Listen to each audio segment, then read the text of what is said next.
Hi everyone, welcome to my booktube channel. Thank you so much for watching today's video. I really appreciate you taking the time to tune in. Today I am thrilled to be talking about Anna and the French Kiss series. As you may know from previous videos, I love YA. That is my favorite genre to read.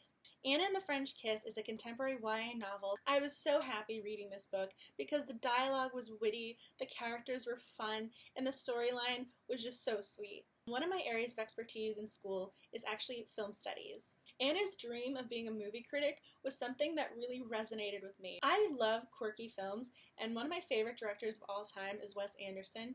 The Grand Budapest Hotel and Moonrise Kingdom are two of my favorite films, and so when Stephanie Perkins included her reference to Wes Anderson being Anna's favorite director or one of her favorite directors, really made me happy. From that moment on, I was hooked. I really appreciated Anna and St. Clair's relationship because they didn't have this love at first sight scenario. St. Clair had a girlfriend, and so Anna was still new, she was trying to figure out what was going on, and so she didn't pursue a romantic relationship with him from the get-go. I liked the fact that they formed a friendship first, and their feelings grew from there. In regards to characterization, I also liked the fact that St. Clair was about 5'4" and he was Anna's height, and he wasn't the typical romantic male lead. He was a composite character of sorts. He had these random quirks and characterizations that you typically don't see in YA literature, and so I liked the fact that Perkins not only created this multidimensional character, but she executed it quite well, so that the reader knew he had an English accent, he had a French name, he had a rather dysfunctional family, and yet he was this overconfident individual. After loving Anna and the French Kiss, I naturally had to pick up Lola and the Boy Next Door, and then Isla and Happily Ever After. In Lola and the Boy Next Door, I really liked Cricket. Cricket was a unique character, he was comical at times, he loves his sister, and he's had feelings for Lola for a very long time, but she has a boyfriend.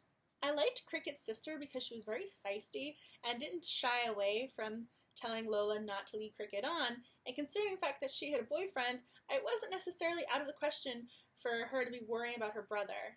I was really happy when Lola was working at the movie theater to have some extra cash to buy more clothes and more fabric to craft her own outfits, and Anna appeared. It was so much fun to see Anna and St. Clair again pop up as minor characters in Lola and Isla because it was like seeing old friends again. It was wonderful to have their characters live on after the end of Anna and the French Kiss. In Isla and the Happily Ever After, Isla has a crush on Josh, who recently broke up with his girlfriend. It was interesting to see Josh appear as the main romantic lead in Isla, having been a minor character in Anna and the French Kiss. Being able to include enough details in the first novel, but yet expand upon them and reiterate things, was a large undertaking in Isla. I give her credit for executing it extraordinarily well.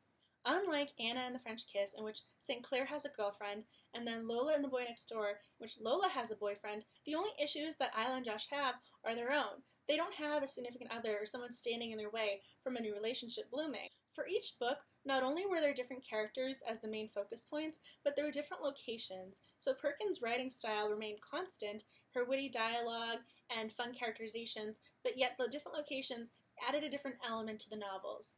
So the reader wasn't constantly in their French boarding school or in San Francisco. They went from France to San Francisco to New York, back to France, and so it made it fun as the reader as if you were going on this international travel of sorts. My favorite part of the novels were the characterizations. Anna has this overly neat room, and she's very particular about where things are placed.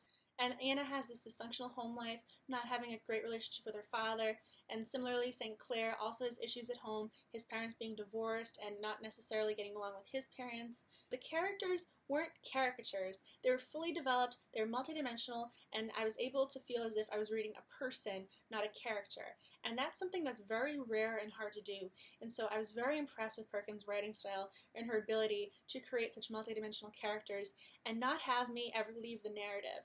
As a reader, I could tell that Perkins thought of every single detail, developing an intricate backstory for each character. Everything from their home life to their general dispositions was well thought out. I highly recommend all three books. I suggest that you start with Anna, otherwise all the smaller details will be missed and you'll be taken out of the narrative later on when a certain character pops up or certain information is delivered, and so starting with Anna is really important. If you know of any books similar to Anna and the French Kiss, please recommend them down below because I immensely enjoyed this series, and anything even remotely similar would be a welcome addition to my library. I'm including my Goodreads link down below so you can follow my reading adventures online. If you are interested, please send me a friend request. I would love to accept it. If you like this video, please give it a thumbs up. Thank you so much for watching today's video, and as always, have a great reading day.